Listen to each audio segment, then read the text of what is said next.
Per la serie numero 1 ai blocchi, in 1 Vittoria Cervellini, in 2 Alice Montagnier, in 3 Matilde Vigato, in 4 Matilde Modolo, in 5 Valentina Del Zotto, 6 Alessia Tagliapietra, in 7 Francesca Rolla e in 8 Alessandra Garzetta.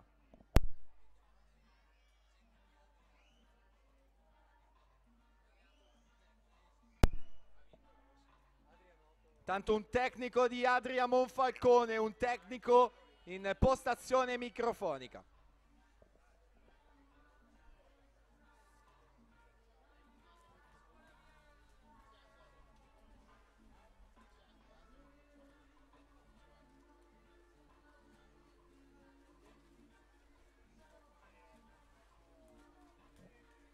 Anna Dalfarra 1.06 e 56, si aggiudica la serie 2.